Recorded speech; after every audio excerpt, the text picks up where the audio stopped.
Hello guys, no? So welcome back sa another accounting tutorial, no? This time retail method naman. Okay? Sino dito yung mga nakapunta na sa grocery store, department store, no? Sa mga store na yon, no? Retail method yung halos na ginagamit nila.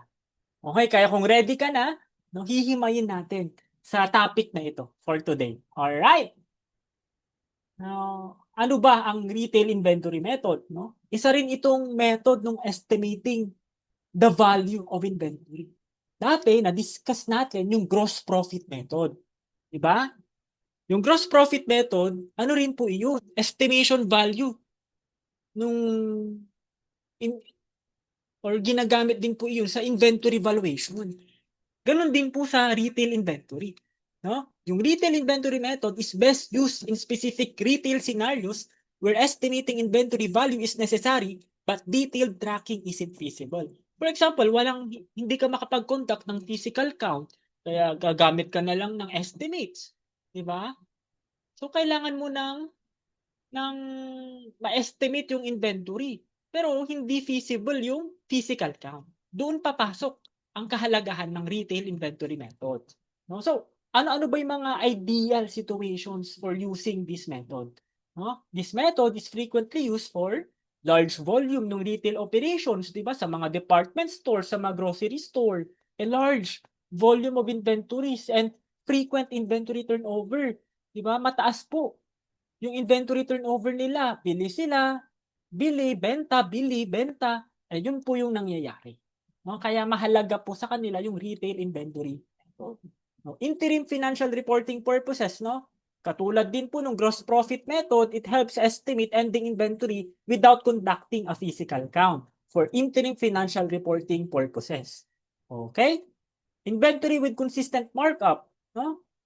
It works well also when the cost to retail ratio is stable across products. Diba? Pare-parehas yung markup. Pare-parehas yung ratio. Kaya useful na gumamit ka na lang ng retail inventory method. Diba? Loss estimation, diba? How to big din ng gross profit, diba? To estimate yung inventory losses due to theft, damage, or shortage. Doon mo malalaman if you use this inventory method. And lastly, yung simplified record keeping. Siyempre, hindi na kailangan yung detailed tracking ng individual item cost kasi i-estimate mo na nga lang as a whole. Alright. Okay, so basic formula muna tayo bago ang lahat. Kasi mas ma-appreciate mo kasi ito kung alam mo yung formula eh. Kung hindi ka mawawala.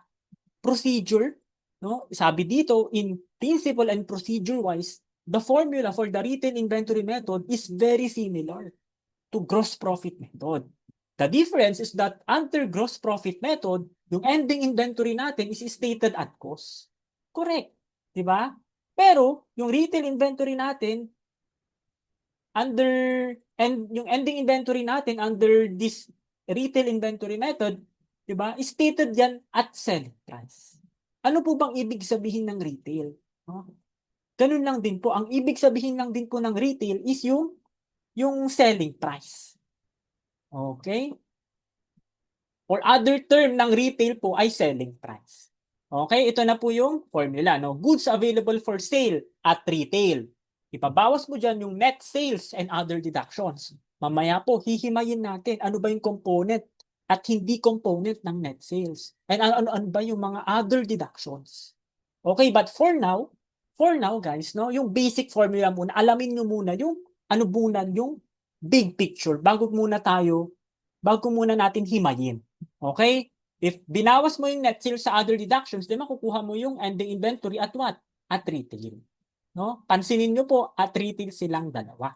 Kaya nga po, imumultiply natin dyan yung cost ratio.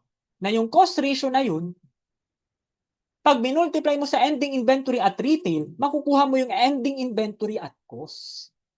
Okay? Yun yung kahalagahan. Kaya nga po, ang labanan dito yung cost ratio. Na kapag ang pagkuha ng cost ratio is goods available for sale at retail over goods available for sale at cost, no? I'm very sorry, no? Baliktad po ito. Goods available for sale at cost divided by goods available for sale at retail. No? I'm very sorry for this, no? Napagbaliktad lang, ano? Pero mamaya sa problem, cost over retail. Kaya cost ratio siya. Okay? Oh, ito na. So, may guide naman kasi tayo sa pagsosolve ng retail inventory problems. Ito na po yung pinaka-comprehensive or lahat na po dito kasama. Siyempre, may beginning inventory ka, both at cost and retail. Yung cost, yun yung cost. Yung retail, yun yung selling price. Gantong cost yung dumating sa'yo, ganto mo binebenta or binebenta. Di ba? Yun ang ibig sabihin ng retail. Ganon din sa gross purchases. Ganto yung cost, ganto mo pero binebenta. Okay? Purchase discount naman. Yung purchase discount, deducted lang sa cost. Pero yung purchase return, deducted both at cost and retail. Pag purchase allowances, deducted lang sa cost. Yung freight-in naman, added lang sa cost. Walang ina-add sa retail. Okay? Mahalaga pong matandaan ito kasi lahat ng yan, ng purchase discount, return allowances, and freight-in, basta affected sila sa cost. Ang makaka-apekto lang kay retail yung purchase return. Okay? Ito naman, ano naman po yung departmental transfer in? Ito po yung bago sa retail inventory method. Meron pong transfer in, may transfer out, no? Since mga department nga po ito, mga department store, sa isang kumpanya po, madami din po namang department. Kaya nagkakaroon ng transfer ng goods from one department to another. No? For example, ito si Department A, Department B. Si Department A, or sige, si Department B na lang, nakatanggap ng goods galing kay Department A. So, let's say, departmental transfer in, yun ang tawag doon, sa point of view ni Department B. So, nakatanggap siya ng goods. Nakatanggap siya ng merchandise na ibebenta niya sa department niya. So, in effect, inventory niya na yun. Siya na magbebenta nun. Kaya, add. Oh, yun po ang ibig sabihin ng transfer in or debit. Ikaw po yung nakatanggap. Si department po natin yung recipient. Ano naman po sir itong transfer out or credit? Ibig sabihin po, siya yung sender. Si Department B, nagpasa pa siya ng another goods kay Department C. No? Kaya si Department B, hindi niya na goods yun. Since sinend niya yun sa iba, hindi na siya yung magbebenta nun, hindi niya na hawak yun. No? Kaya bawas. Alright. Yun lang po yung in simpler, sa pinakasimpleng, illustration, dun mo na siya ma-appreciate. Kapag transfer in, ikaw yung nakatanggap, kaya goods mo na yun. Kapag transfer out or credit, ikaw yung nag-send, kaya hindi mo na goods yun. Okay?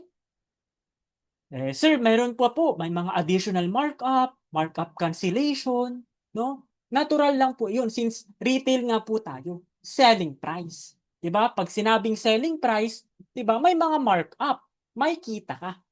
Okay? Additional markup o add yun sa retail. 'Di ba? Pero may markup cancellation. Ibig sabihin nito, yung additional markup mo, may nabawas doon. 'Di ba? Nabawasan yung markup mo, kaya bawas siya. Oh, bawas yun sa kita mo. O markdown, from the word itself, markdown. No? Pero wait, before pala tayo mag-step dyan. Ba? So, what if yung additional markup, binawas ko yung markup cancellation? Then you will get here yung net markup. Ang tawag dito, net markup. No? Since yung additional markup, nabawas na dun yung markup cancellation. Sir, ano naman po itong markdown? From the word itself, markdown, bumaba. Bumaba yung presyo. Kaya bawas. Diba? Pero may cancellation. Nagkaroon ng cancellation dun sa pagbabawas. Parang yung nagbabawas, nabawasan. Kaya imbis na 200 ang ibawas mo, may na-cancel dun na 100. Kaya ang effect, 100 lang yung nabawas mo. No? 100 lang yung bawas talaga. Kaya yung markdown cancellation, in effect, addition siya. 'Di ba? Kasi nabawasan niya yung bumabawas, 'di ba? Ang ironic lang pakinggan pero binawasan niya yung nagbabawas. Kaya addition siya. Eh sir, ano naman po yan? Kapag binawas mo yung markdown cancellation sa markdown, net markdown yan. Diba? Net markdown ang tawag dyan. Alright. May additional pa. Diba? May abnormal shortage, shrinkage, spoilage, breakage. Siyempre sa mga department store po, sa mga grocery store, normal lang po iyan na magkaroon ng shortage, spoilage, di ba? Pag sinabi naman po kasi nating abnormal, it's beyond expectation nung company. Kaya ang ginagawa po dyan is ina-account na lang as loss. No? So deduction po yan at both cost and retail to get yung goods available for sale. Okay, so kapag pinag-add and subtract mo lahat ng mga yan, ang makukuha mo goods available for sale at cost. Kapag add and subtract naman lahat ng ito, ang makukuha mo goods available for cost ay goods available for sale at retail. Alright. No, so okay na yan, 'di ba? Sana na picture out mo na yung lahat na kasi nandito, 'di ba? Para to make it more concise and comprehensive. Diba? Meron pa po another, may template pa po sa sales, sales discount, sales allowances, and sales return. Sir, bakit hindi po natin i-deduct yung sales discount and sales allowances? No? Ganto lang din po yung treatment natin under gross profit method. No, na hindi po natin dinideduct or ini-ignore natin ang sales discounts and allowances. Whereas kapag sales return, binabawas natin. No? Remember, no? In sales allowances tsaka sales discount, walang physical transfer of goods from the customer. Unlike sa sales return na merong actual addition to goods on hand. No? So hindi mo nabenta yan. Kaya nagkaroon ng addition dun sa goods on hand na hindi mo na part ng sales. No? Paano sir kung sales returns and allowances? Walang details na binigay kung ilang percent kay sales return, ilang percent kay sales allowances, no? The same should be deducted from sale. No? I-deduct mo lahat yan. Kung sales return and allowances yan, i-deduct mo pa rin lahat. Kung walang details. But remember, no, sales discount, sales allowances, no, hindi po yan dinideduct. Only sales return because may effect sa goods on hand. Alright. Okay. Effect, no? May additional pa na i-add yung employee discounts. Pag sinabi po kasi nating employee discounts, yung po yung mga special discount na hindi nire-record because they are directly deducted from the sale price. So for example, may employee ka naman o benentahan mo yung employee mo at discount. O hindi mo na nire-record yung discount ni employee. No? Ang nire-record mo na lang yung net sales price. Hence, ang effect nito, yung amount ng sales mo understated. No? Binebenta mo sa labas 100, 'di ba? Binenta mo sa employee mo 90 pesos. O, ni-record mo 90 pesos. In effect, yung amount ng sales mo understated. Tapos, yung employee discounts mo added back sa sale. Okay? And lastly, no, mayroon po tayong tinatawag na normal shortage, shrinkage, spoilage, breakage, or shoplifting loss. Kung kanina may abnormal or beyond expectation ng company, may normal. Ano pong ibig sabihin nun? Pag sinabi mong normal spoilage, no?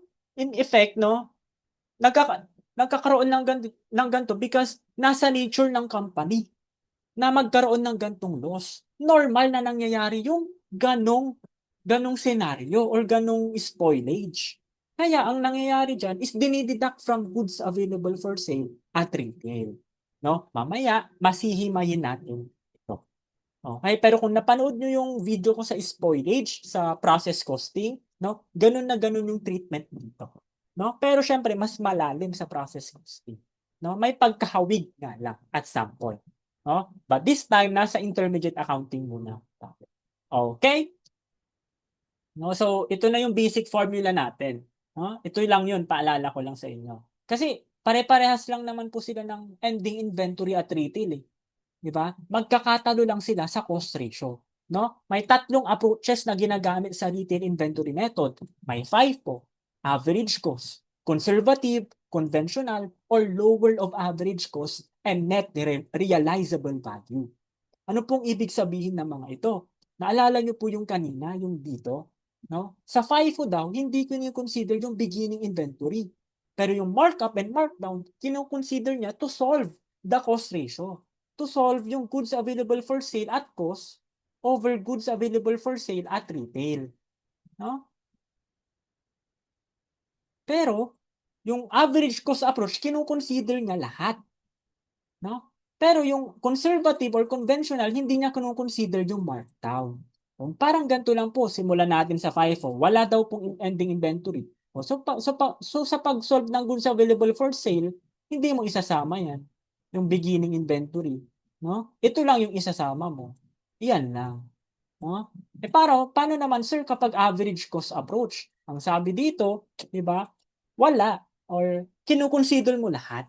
Di ba? Naka-check lahat o beginning inventory, markup, tsaka markdown. Siyempre, yung purchases, transfer in, di ba? Kinukonsider talaga yon. Kaya sa average cost approach, lahat to kasama. No? Sir, paano po kung silent? Ang silent, no? Ang silent treatment po kapag walang sinabi sa problem is average cost approach. Okay, kapag silent, average cost approach. Sir, paano naman po kung conservative, conventional, or lower of average cost and net realizable value? Hindi daw po sinasama ang markdown. Kaya yung markdown na ito, no, yung markdown tsaka yung markdown cancellation, hindi yan kasama. No? Even markdown and markdown cancellation. Okay? So, ito lang yung kasama. Tsaka ito. Sa pag-solve ng goods available for sale. Okay? So, yun na yung tatlong approach. No? Pwede na po tayong mag-problem. An entity used the retail inventory method to approximate yung ending inventory. The following information is available for the current year. May binigay po na cost and retail. May beginning inventory, purchases, freight in, purchase discount, purchase returns, purchase allowances, transfer in, no? Naka-transfer in po ito. Kaya ibig sabihin debit. Kapag debit yan, no? Ibig sabihin receive. 'Di ba? Nakatanggap ka. Kaya addition yung transfer. At saka yung abnormal shortage, 'di ba? Deduction yan from both cost and retail. Okay? Ito, tas binigyan din po tayo ng net markup. Ibig sabihin, kapag binigyan tayo ng net markup, naka-net na dyan yung markup cancellation, yung mga markdown cancellation. Binigyan din tayo ng sales returns, sales allowances, employee discounts, spoilage, shrinkage, no? So, ito po yung mga ano raw po yung cost ng ending inventory using yung conservative approach. And ano daw yung cost ng inventory using average. Okay, himayin muna natin.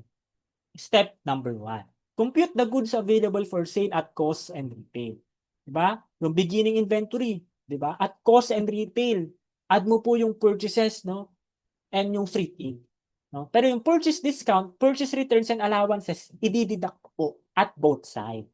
Alright? Yung departmental transfer in, sabi ko nga po, transfer in, kaya nakatanggap si company, si entity. Or ang ibang tawag dyan, kapag walang sinabi, no? Pag ang sinabi lang po is departmental transfer, tsaka naka-debit siya, no? Pag naka-debit lang yan, ang sinabi, hindi po sinabi na transfer in or transfer out, sinabi departmental transfer, debit. Add pa rin po. Okay? Tsaka yung po, yung abnormal shortage, di ba? Deducted po yan both to cost and retail. Okay? So, tapos yung net markup. Yung net markup naman po, added yan sa retail. Yung net markdown, deducted sa retail. To get yung goods available for sale.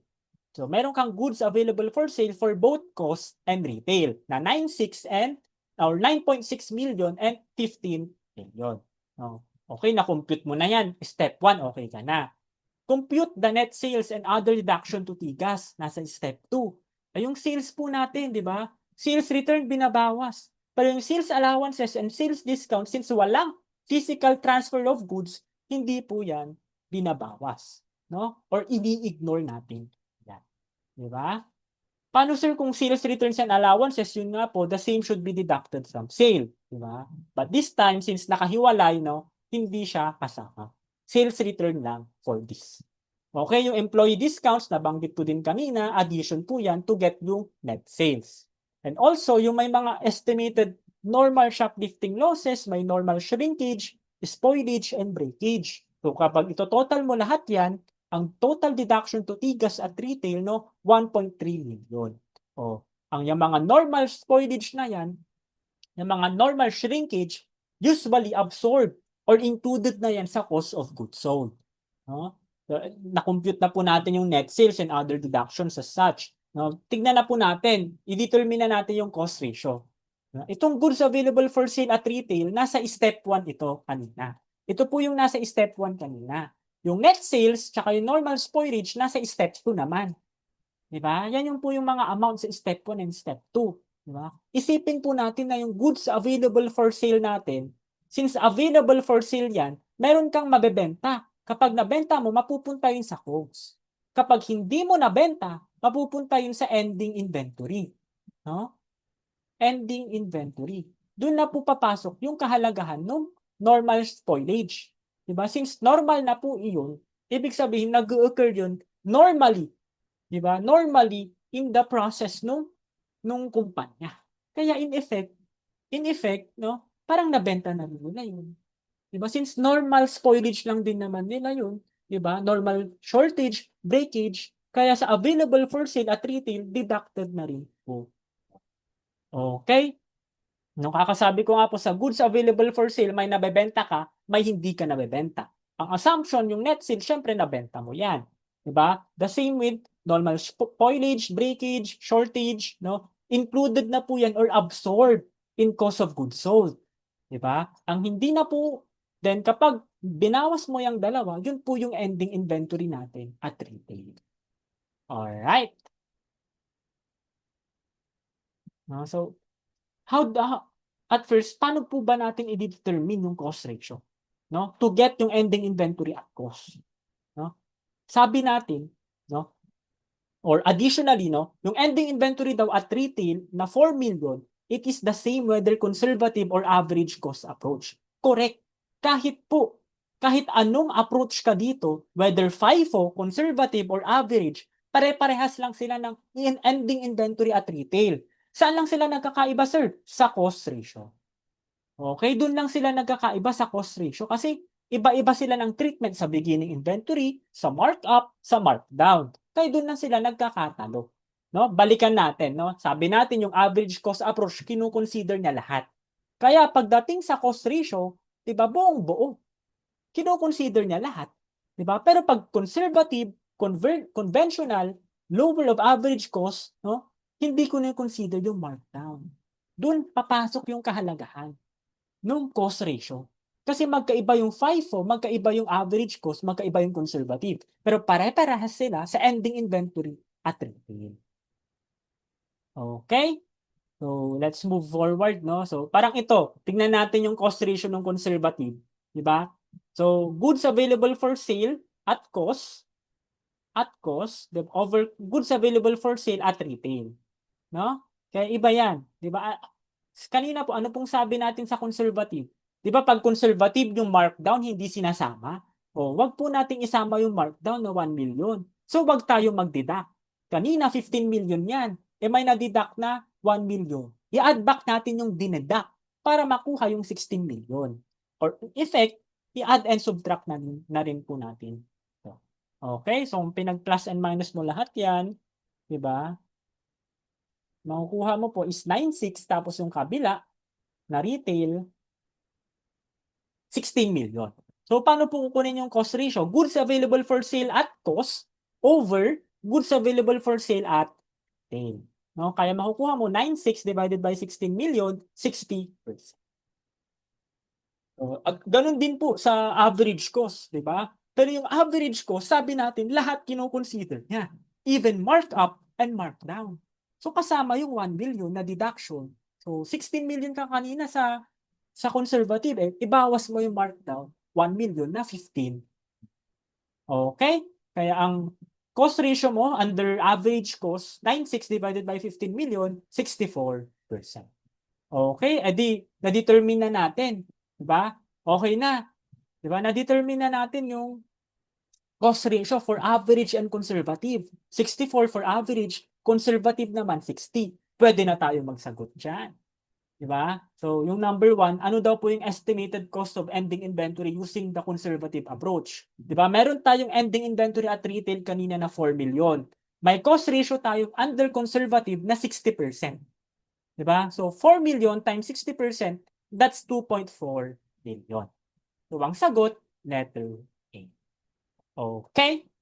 Number 2 naman po, under average cost approach. Sabi ko nga po, yung ending inventory at retail, pare-parehas sila. Whether conservative, whether average, whether even FIFO. No? Magkakaiba lang po sila sa cost ratio. Kasi iba-iba sila ng treatment sa beginning inventory, markup, and markdown. Okay? Dito naman po, no, ang cost ratio natin under average cost is 64%. So 4 million multiplied sa 64%, that's 2,560. Okay, so ang sagot, letter. Okay? So, additional question naman. Paano kung ang tanong dun, sir, magkano yung cost of goods sold under average cost approach? Di ba? Meron tayong ganito kanina. May goods available for sale at cost kang na-determine. Tapos, may na-determine tayo kaninang ending inventory at cost. Di ba? Yung sa average cost kanina na ang cost ratio natin is 64%. No? Ang na-determine nating ending inventory at cost is 2.4 million. Now, yung sabi ko nga po, yung goods available for sale, may nabebenta ka, may hindi ka nabebenta. Sa goods available for sale na yan, di ba? Ang sabi niya, ang nabenta mo or ang natira 2.4 million. Ibig sabihin kapag binawas mo yan sa goods available for sale, yung 2.4 million, di ba kukuha mo yung nabenta? O, yun lang din po yung cost of goods available or cost of goods sold rather. So 9.6 minus 2.4, that's 7.2 million. No? So ang sagot, ang cost of goods sold is 7.2 million. Okay? Pwede na, no? So next problem, no? This time si trunk company naman. Si trunk company daw gumagamit ng FIFO retail method. The entity provided the following information for the current year. Binigyan tayo. This time, may departmental transfer na. And ang sabi, credit. Naka-credit siya. So, ibig sabihin, ikaw yung nag-send. Ikaw si sender. Ikaw yung sender ng goods. Hence, hindi mo na goods yan. Diba? Hindi mo na goods yan. Kaya may bawas. Yung markup, addition yan. Yung markup cancellation, bawas. To get yung net markup. Yung markdown, deduction yan. Yung markdown cancellation, addition yan. Now, this time, yung sales returns and allowances, magkasama. Ang assumption, di ba, kapag walang details, ibabawas mo yun sa sales. Okay? No? So, unang tingin pa lang, di ba, alam mo na yung gagawin mo. Di ba? Sana ganun din po yung mangyari sa iyo. No? What amount should be recognized as cost of ending inventory? No? So, let's solve, no? Step 1, di ba? Since hindi naman po masyadong detailed yung sales nila, pwede na nating pagsabay yung step 1 and step 2. No? Yung goods available for sale, sabi ko nga, yung departmental transfer, credit siya or departmental transfer out, deduction yan. Markup, di ba? Add. Markup cancellation, deduct. Markdown, deduct. Markdown cancellation, add. To get yung goods available for sale at cost and retail. So, ilan po yan? 1.5 plus 6 million minus 100 plus 3 million. Oh, so 1.5 or 7.5. Okay? Now, yung sales naman, bawas po natin yung sales returns and allowances. Sabi ko nga po, kapag walang details, assume na lahat yan ay deduction sa sales. Okay? Kaya ang net sales mo, 5.5 million. Okay na. E di meron ka ng goods available for sale at retail and may net sales ka na rin. O may ending inventory ka na at retail. Now, you need to determine now yung cost ratio. Na yun na naman yung imumultiply mo sa ending inventory at retail to get yung ending inventory at cost. Pero remember, no, sa pag-determine ng cost ratio, dyan sila nagkakatalo. Yung tatlong treatment, yung FIFO, yung average, tapos yung conservative. Di ba? Magkakaiba sila ng treatment dyan. Ang sabi ko sa FIFO, di ba, yung beginning inventory, hindi siya sinasama sa computation ng cost ratio. Pero yung markup tsaka markdown, sinasama. O, balikan natin yung kanina. O, ito, yung goods available for sale mo at cost, edi wala ng 1-2. Hindi mo na papansinin yung 1-2 or hindi mo na siya isasama sa computation ng cost ratio. For 250 minus 50, that's 4.2 na lang. Okay? So, ang cost ratio mo dyan, 4.2 million divided by 6 million. That's 70%. Okay? Now, sir, di ba, na-determine ko na yung cost ratio, edi i-multiply mo na. Dun sa ending inventory at retail na nakuha mo kanina, no, magkano? 2 million. Di ba? 2 million multiplied by 70%, that's 1.4. That's 1.4. So, ang sagot, letter A. Okay? Oh, theories naman, no? Mabilis lang po yung retail inventory. Now, statement 1. Isang advantage daw ng retail inventory method is that it provides a method for inventory control and facilitates determination of the periodic inventory. No? Mamaya, titignan natin. Statement 2, to produce an inventory valuation which approximates the lower of cost and NRV, the computation of the ratio of cost to retail should include markups but not markdowns. No? And ito po yung mga choices. Okay? Statement 1 muna. True. Totoo po yung statement 1. Diba? Na ang advantage, isa sa mga advantage ng retail method is that it provides a method for inventory control and facilitates determination ng periodic inventory. Diba? Kakasabi ko nga po kanina. Diba? Yung retail inventory method, it helps facilitate yung determination ng periodic inventory by providing a practical and efficient way to estimate ending inventory without requiring a physical count. No? Isa din po yun sa mga usefulness ng inventory estimation technique na retail inventory method. Okay? Yung pagkakaroon ng estimation ng inventory kahit hindi mo na kailangan ng physical. Statement 2, totoo din po yun. True. No? To produce an inventory valuation which approximates the lower of cost and NRV, ano pong tinutukoy dito? Ito po yung conventional. Yung approximate lower of cost and NRV, ang tinutukoy niya lang po dyan is yung conservative or yung conventional method. Ipakita ko lang po yung table kanina. Ang ibang tawag sa conservative is conventional. Or ang ibang tawag din dyan is lower of average cost and NRV. Wherein, ini-include natin yung markups. Ini-include natin yung markups pero hindi yung markups. Okay? So, statement 2 is correct. Kaya ang sagot, letter A. Okay, so number 2 naman, which of the following is not a reason why the retail inventory method is used widely? Hindi daw rason bakit ginagamit yung retail inventory. No, letter A, as a control measure in determining inventory, shortage or theft, correct? Diba? For interim financial reporting purposes, correct. To permit the computation of net income without a physical count of inventory, correct. To defer income tax liability, hindi na. Diba? Wag naman sana. Na i-defer mo yung income tax liability mo kasi syempre baka gawin mo siyang palusot na wala kang physical count ng inventory. Kung meron namang retail inventory method, you can approximate. No? Hence, you can compute the net income and you cannot defer the income tax liability. No? So, balikan lang natin yung ideal situations kanina. Diba? For large volume of retail operations, for interim financial reporting purposes, nabanggit din po sa choices kanina. Diba? Inventory with consistent markup. Yung loss estimation, diba? Pag-estimate ng inventory due to theft, damage, or shrinkage. Then lastly, yung simplified record keeping. Kaya yung A, boy and cat, diba? Nabanggit naman to.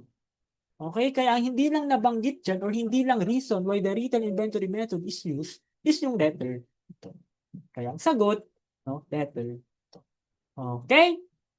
So, doon lang po nagtatapos ang ating retail method, guys, no? So, napakadali. Napakadali, guys. No? Sana marami kayong natutunan and sana naging helpful yung tutorial na ito. Okay, so once again, no, si Sir Bon nyo ito and thank you sa panonood. No? Subscribe for more accounting tutorial. Bye-bye!